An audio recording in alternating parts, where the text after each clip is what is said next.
Welcome back to my kitchen. I hope you've all had a good Thanksgiving, unusual though it has been for pretty well everybody. And part of that, knowing that it's been different, we're going to do two different things today with leftover turkey, thinking that people may well have leftover turkey. You didn't have the number of people for your dinner as you normally would have probably, or maybe you didn't have anybody, maybe you celebrated alone. But I hope you had lots to be thankful for. We're going to start out today by making dessert, and I've already started it. I don't know how many of you like cream puffs, but I really have never met anybody yet who doesn't. If you like dairy at all, you probably like cream puffs. And they're very easy to make. Just put 1 cup of water in a pan with a stick of butter. When it starts to boil, stir in quickly 1 cup of flour and keep stirring till it comes into a ball. Then we need to add 4 eggs, 1 at a time. I've already put 3 in here. And so we're going to add 1 more egg. And when you first start stirring it, it looks like it's never, ever going to be the way it's supposed to. Ever, because it just doesn't look like it's going to mix in. Does that look like it's mixing in? No, it kind of looks. But there are lots of eggs and lots of butter, and I think that's what makes it good probably, don't you think? Yeah. So when you get this all stirred, and you just have to be persistent, and it doesn't take too long, that's the nice part of cream puffs, because if you decide you want a dessert some night and you don't have a lot of time to do it, you can make cream puffs in a hurry. And I don't know about your family, but for my family, it's one of their favorites. Do you have cream puffs at your house? No. Are we telling tales? No, we really don't. No, we don't have cream puffs. You don't have cream puffs? No. Well, you'll have to take some cream puffs home with you, and you can have cream puffs tonight. I don't think Brent's had a popover either, so. Oh, well, we could do popovers sometime, too. Okay, so you can see the dough is all mixed in now, and it's just a big, buttery, eggy mess is what it is. And Brent is going to put them on the sheet. So we just take a big spoonful, Brent, like this, and just plop it onto the cookie sheet, okay? Sounds simple enough. Yeah, it is simple enough. That's right, we're trying to keep things simple, right? And then I'm gonna get wiggly with the camera for a minute. Just because I'm hooked to something and I want to get a little closer. Yeah, that's fine. Just kind of have to, maybe need a little help, huh? Oop, there we go. A little wiggly.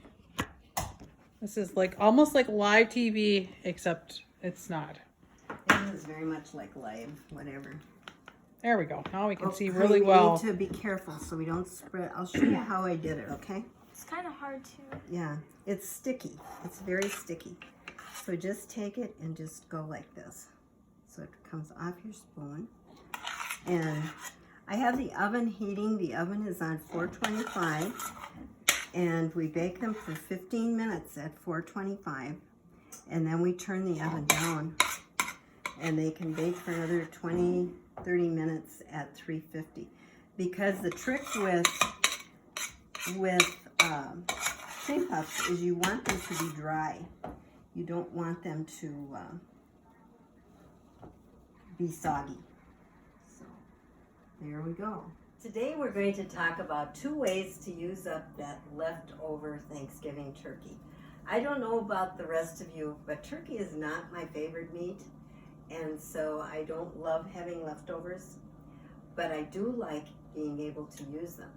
And one of the things Sarah was interested in was how I start with a broth and end up making different flavored soups. And today we're going to do one with kind of a southwestern flair, but I simmered the turkey bones, and we always leave plenty of meat on the bones so that we can use them for soup because we like soup in this house. But if you start with take the bones out, strain it, get all the stuff out of it, and put your broth out, you've got a start of making a great soup. Now, can I ask a question? Sure. Because I don't make my own soup. Mhm. To make the broth, is it just the carcass of your bird and water? Or do you usually use a starter where you're... No, it's usually just the carcass, but I don't like the way it smells when it's cooking, so I always add some minced onion while it's Okay. simmering, and maybe a little pepper. But that's what we did here, and now in this pot we have celery and onions and the broth. And I just was kind of in the mood for a Southwest flavor, and you know what your family likes. Today we're going to use these ingredients, but if your family likes chicken noodle soup, you can add noodles and different flavorings. I like to put carrots and celery in. I always use celery and onions, but I like to put carrots in with my noodle soup, and that is good for a lot of families. A lot of families like that. If you're only used to canned noodle soup, you don't really know what noodle soup tastes like, because it's a whole different animal when you add things. With this, I've already put in some cumin and some chili powder. You know what your family tolerance is for spices. If they don't like spices, you probably don't want to do that. But I like the flavor of cumin, and so I use that quite a bit. But to what we already have now, and there are no measurements, just the broth. There probably, I would say there's probably maybe even 8 cups of broth there. So, Bryn, do you want to start adding things? You can add the turkey. All of it? You can add all of the turkey, and that's what was on the bones. We'll add the turkey, and then we have a can of corn, because this is Southwest. And again, I'm always interested in getting vegetables into everything, so that's what we do around here. This would be a great choice at our house, Bryn, because Bryn is the only one that likes dark meat. So this would be a great use for that meat. And then I have a can of diced tomatoes. And this particular kind has some garlic in it. So I didn't put any garlic in the soup, otherwise I probably would have minced some garlic. And then we have a can of black beans.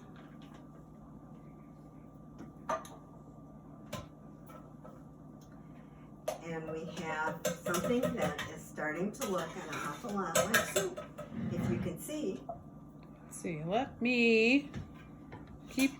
Are you going to add anything? I'll undo my camera again and I'll come over so we can take it a nice... I'm not going to add anything more right now. We're going to simmer this while we do another dish with the other turkey. Again, it's like live TV, except it's not.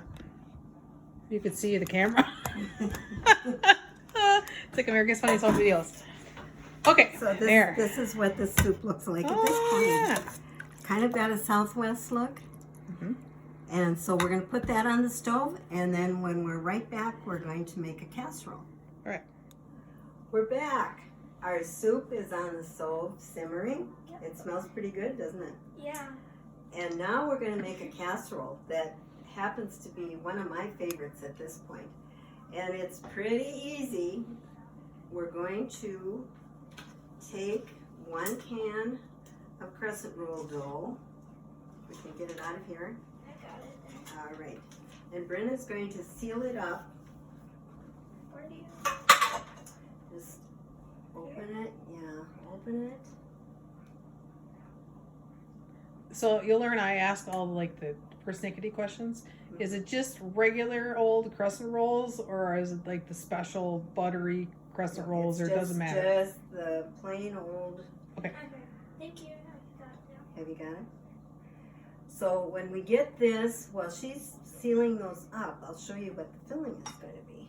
But it's important when you put it in the pan to seal all the seams so that the filling doesn't go through it. seams. So while she's doing that, I will do this. So this is my leftover turkey. I have 4 cups here, and this recipe works fine with chicken as well. I have onions and celery that I have sauteed. There's a 1/2 cup of each. Actually, I just used 1 onion and didn't measure it. So that goes in there. Then we need 1 can of cream soup. You can use cream of mushroom, or you can use cream of chicken, or whatever you want to do, whatever kind of cream soup. So that goes in. The first time we had this, my friend Sandy made it for us when I had my knee surgery, and it was such a treat. We couldn't believe anything could taste so good. It was wonderful. Then I have a can of mushrooms. I think if you wanted to be really fancy, you could probably saute mushrooms with your onions and celery, but the recipe just says a can of mushrooms, so that's what we're using. And we need a 1/2 cup of sour cream. How you doing, Bren? It looks good. She is so good. She's gonna be a great cook someday. And then we also need 2/3 of a cup of shredded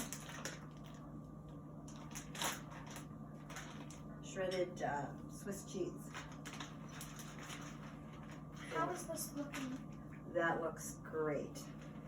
While I'm finishing the filling, I'll show you what you can do with the other can.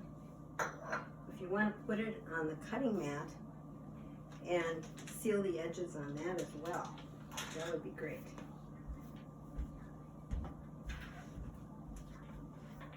So then we need to stir this together.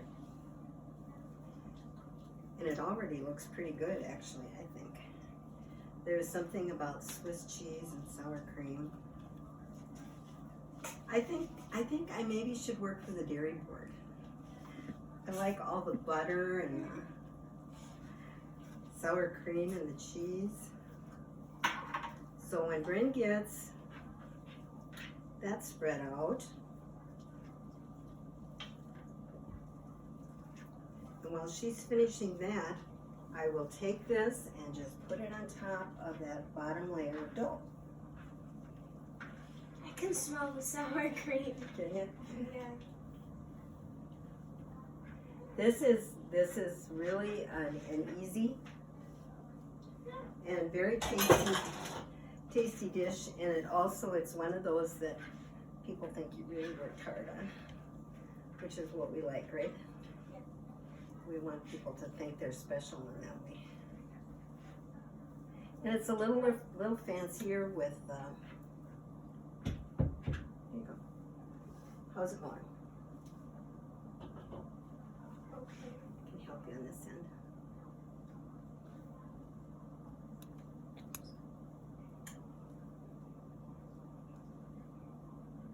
There. That smells like cookie dough. Does? Yeah. It's maybe the butter you're smelling, huh? Then this just goes up on top.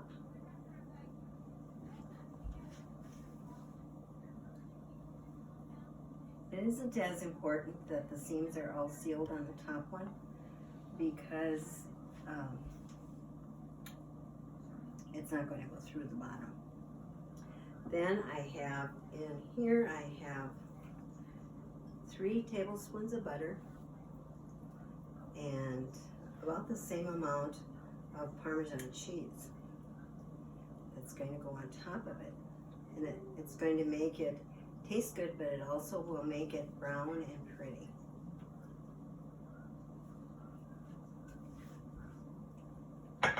And then on top of that, we're going to sprinkle some slivered almonds. Do you want to do that? Sure. You don't need to do the whole package, just, What do we used to call that, Brenda? We used to call that painting, right? when we do an egg wash, I'd say, do you want to paint this? Yeah. And I'd give her the brush and she'd paint it. So you've been helping Mom for a long time too. Or like in a pie crust, you know, and say, well, here, you want to paint?